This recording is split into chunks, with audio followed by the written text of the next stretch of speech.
It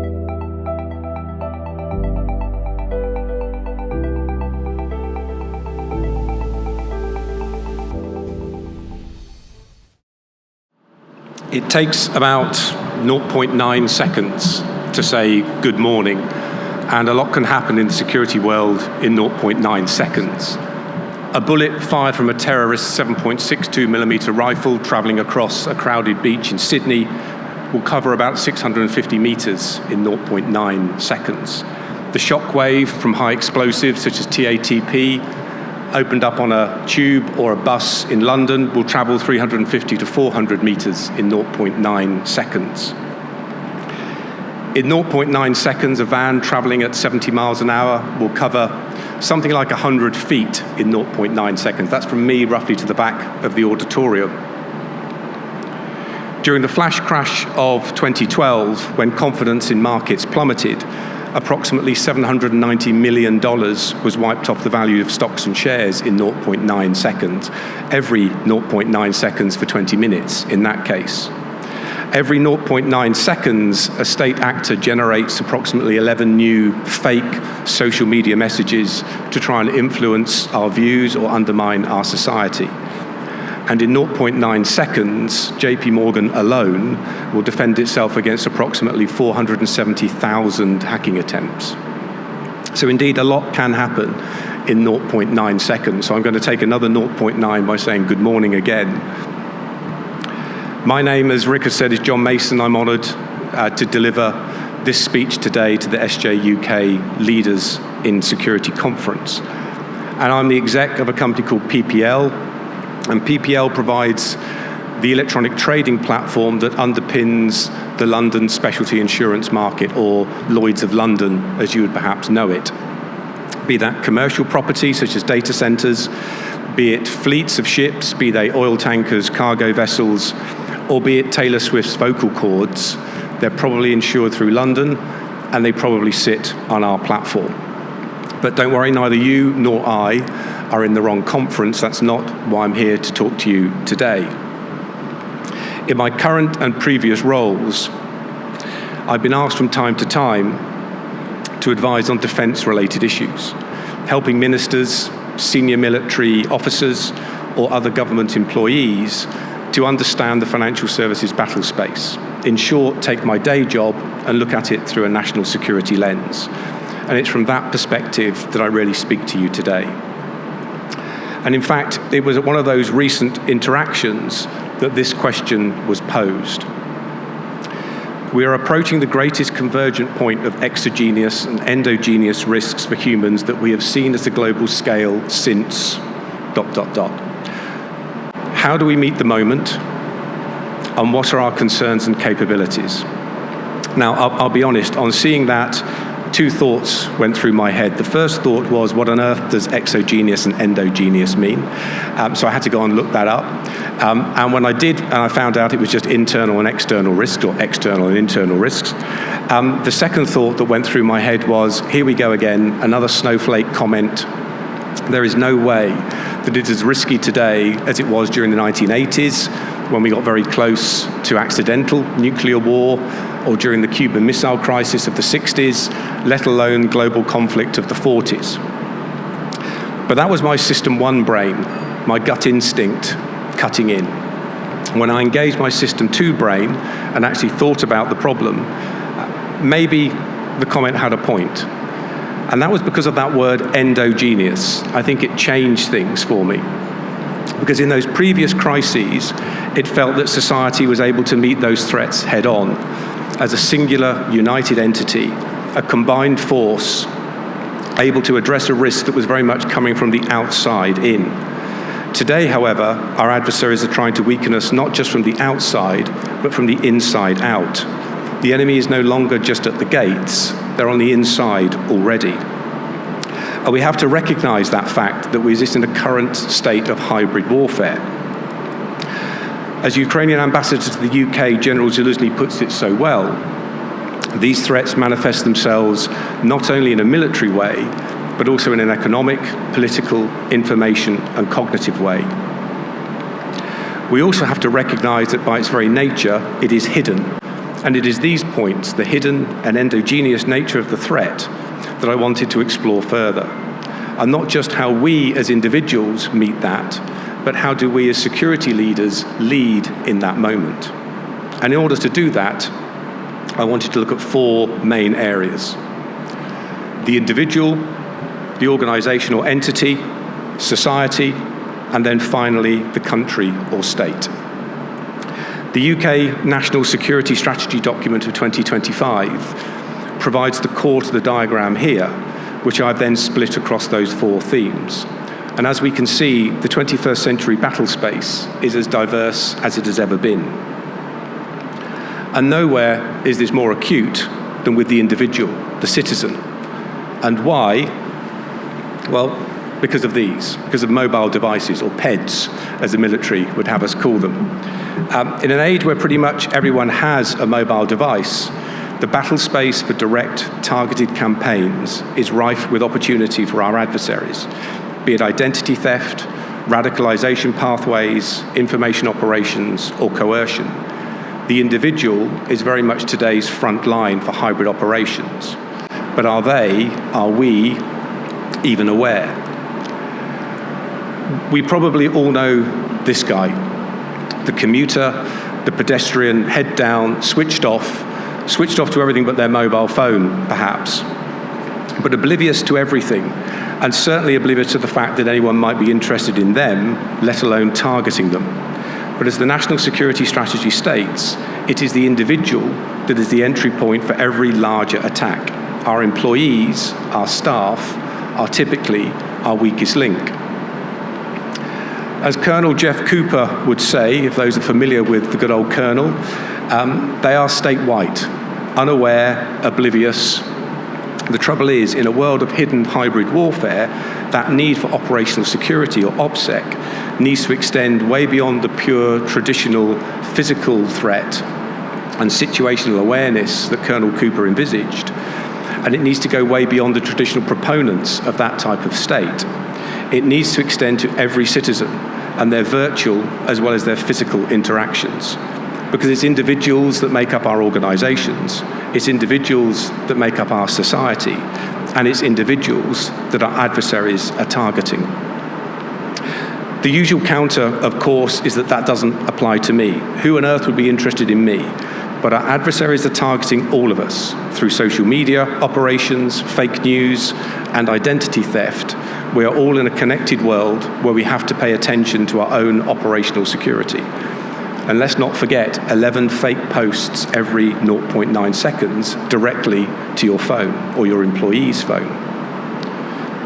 So before giving this talk, I thought I'd better eat my own cooking, as it were, and I checked my own phone to determine how lazy I had got over the years.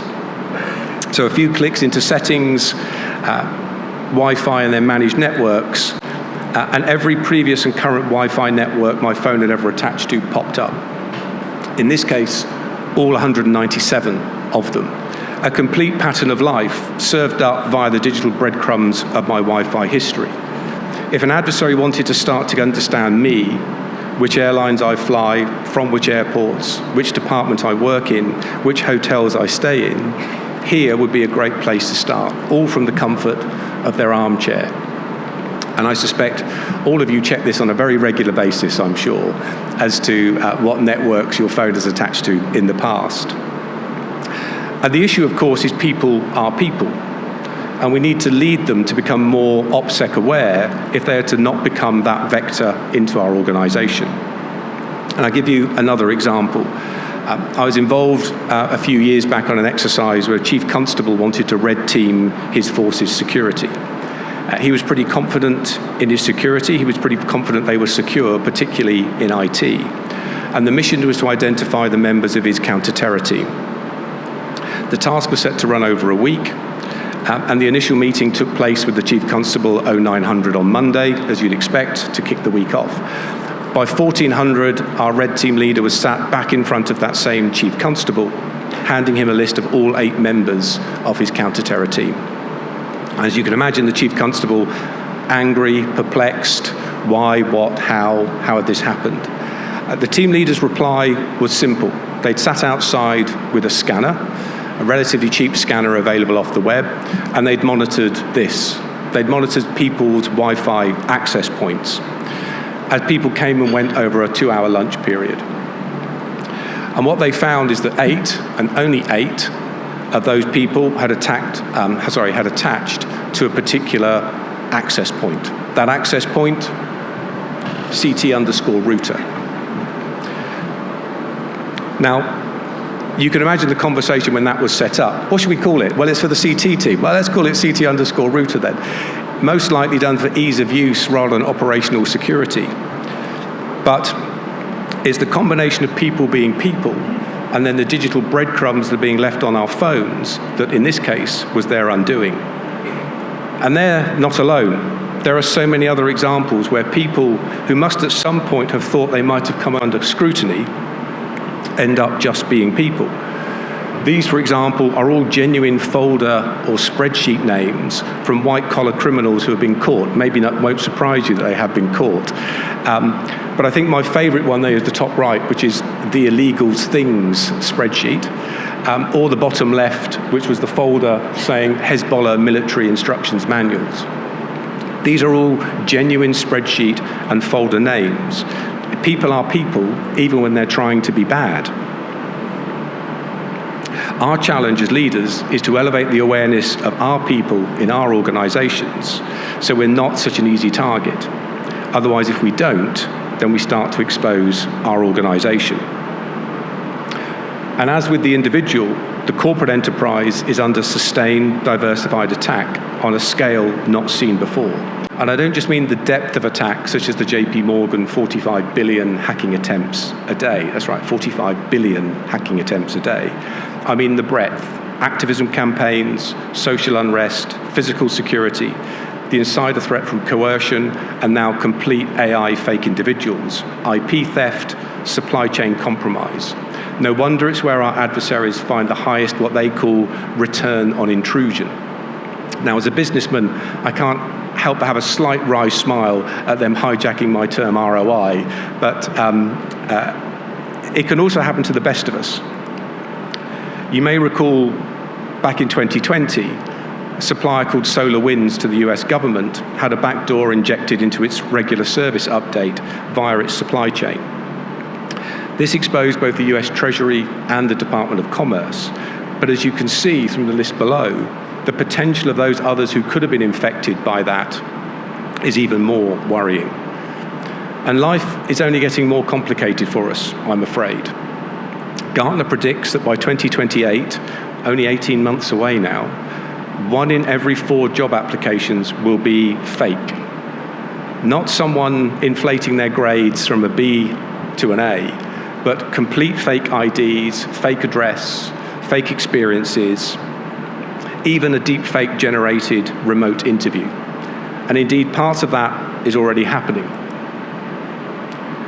These are real-world examples of deep fake candidates, be it a LinkedIn profile, as we see in the top right, or fake candidates in remote interviews. As we move more and more to remote working, the opportunity for people to exploit this is expanding.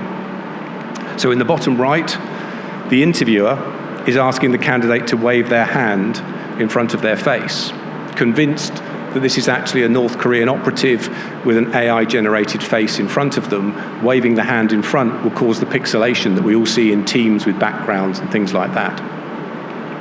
The bottom left, which I think is perhaps my favorite, not just because of his deadpan face, but the interviewer is again convinced that this is a North Korean operative who's pretending to be someone else. So he simply asks him to insult Kim Jong-un. I think it's fat ugly pig is exactly what he asks him to say. And the candidate, left dumbfounded, ultimately just hangs up because that's illegal in North Korea to insult the supreme leader. So this is a level of infiltration that our companies have not had to suffer in the past. And again, it's that endogenous and hidden nature of the threat. But as we see here, the best form of defense is actually our people, when they're aware, observant, skeptical, and tuned into the fact that there might actually be a threat. As Colonel Cooper would describe, they're in state yellow or orange. And if they can get to that state, then soon our weakest link actually becomes our strongest defense. So as we lead our organizations, the question we need to ask ourselves is, do the structures in my organization allow those who know to be transformative or know how to be transformative, perhaps the younger voices, to contribute? Or do those structures stifle that ability? Do I have a mechanism to give younger people a voice? This, I feel, is a critical aspect of our role as leaders if we are going to successfully address the new, diverse and transformative nature of these threats. And the diversity of these threats is equally applicable to society. Sadly, terrorism and extremism are perhaps the more familiar threats to us, albeit that extremism now includes the ability to indoctrinate individuals online, whereas disinformation, misinformation campaigns at this scale are new and increasing. And we only have to look at the recent elections in Moldova, where Russia ran through its usual disruption playbook. And the stats here show, taken from a Malawi Institute report, they highlight the sheer scale of operations that Russia undertook. What this report doesn't touch on, however, is the coordinated kinetic activities that run alongside these events, sabotaging power lines, causing riots, all done in unison to undermine their pro-EU government at the time. And bear in mind that playbook goes right up to assassinations from a Russia perspective. This playbook was also in action in Armenia for its recent elections, and it's now a relatively well-trodden and well-known path. So well-trodden, in fact, that for the last 3 years, the EU has published its FIMI, its Foreign Information Manipulation and Interference Threat Report, where once again, we can see the breadth and depth of the threat. When this is often combined with those subversive activities that I've mentioned before, it is clear we are already in a fully diverse hybrid conflict. I think the other interesting aspect to this is that those operations have differing objectives across specifically state actors. It's often been said that Russia is a hurricane and China is climate change. And this slide illustrates it perfectly. Not only can we see how information operations scale as critical dates loom large, such as election days, but we can also see the nature of these operations. The top right diagram, albeit it's sort of got dark compared to the normal slide, illustrates the Russian content. Divisive, distorting, looking to destroy, very much like a hurricane would do. The bottom is China, far more focused on dismissing negative content about themselves or influencing its own diaspora. Russia is trying to break down the cohesion of our society, while China is normally working at us trying to accept theirs. In fact, Moldova took this threat so seriously that in July of 2023, it set up a new government department called the Center for Strategic Communication and Combating Disinformation. And that leads us nicely from the individual through the organization across society to arrive at perhaps the final and most important question, which is how does the state itself meet this moment? How do we coordinate, organize, and lead as we face this peril? And at the moment, our approach would seem to be one of evolution rather than revolution. On the topic of disinformation, for example, unlike Moldova or some of the Scandinavian states that have adopted a whole of society approach, our solution has incremented across several departments and groups. I think we need to ask ourselves whether this is going to be sufficient. Is this transformational enough? Or do we need to think differently and radically differently? As many of you will know, we lost a pillar of the security community earlier this month with the sad passing of Sir Alex Younger. I was fortunate enough to be at a closed-door technology and security conference in the USA some years ago when Sir Alex spoke the following. It excites me to see so many amazing technologies that are here today and how we can utilize them to effectively protect our allied nations and infrastructure. But at the same time, it strikes fear in me that our adversaries have access to the same or similar technologies, and whilst we are working at an incremental pace, our adversaries work at an exponential pace, and the gap is widening. I feel those words are perhaps more relevant today even than when he first spoke them. Where we increment, but our adversaries leap ahead. Our need for transformative solutions to meet transformative threats has never been greater. And where we find those solutions, from whom they come from, and how we create the conditions for them to flourish, is as important as ever. Be that us as individuals, as part of a company, society, or state, it is on all of us, and especially of those of us who lead, to drive that change. So to conclude, I do feel that we are at a point where that exogenous and endogenous threat are converging in a way like never before. And to echo Sir Alex's words, we need to find transformative solutions, move at an exponential pace, look for answers in areas in non-traditional places, and make sure our organisations create the space for those solutions to materialise and heard, wherever and from whomever they may arise. And at that point, all it leaves me is to take a final, maybe a bit more than 0.9 seconds, and say thank you very much and enjoy the rest of your conference.